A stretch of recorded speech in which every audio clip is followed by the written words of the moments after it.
Si tu sais dessiner une maison comme ça,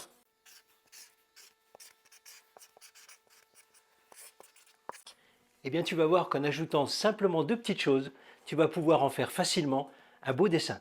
Commençons exactement pareil avec le toit simplement, on va doubler le trait pour le rebord. Et on prolonge un peu à gauche en diminuant l'inclinaison et à droite un peu plus long.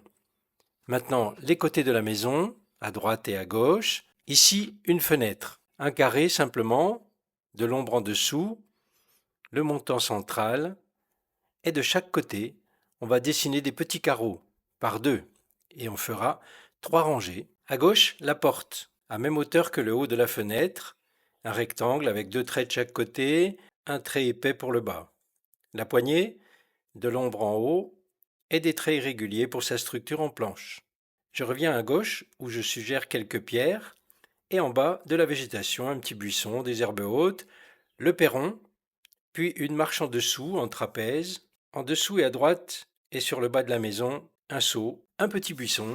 Alors la première chose en plus, c'est la terrasse à droite, avec le poteau, de l'herbe qui cache le bas, un trait incliné pour le bord à droite, c'est le seul élément de perspective. Et on va ajouter deux poteaux dont on va noircir le bord interne, sans oublier le plafond, des traits horizontaux pour le plancher, et la végétation en arrière qui est dans l'ombre, donc avec des traits très serrés, quasiment noirs, entre les poteaux.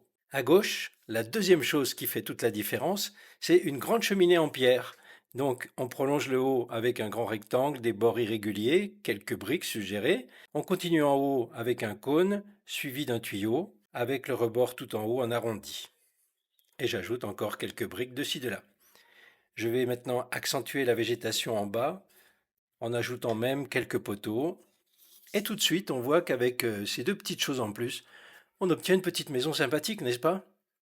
Alors je poursuis la végétation avec des traits espacés pour suggérer l'herbe. Encore une marche ici.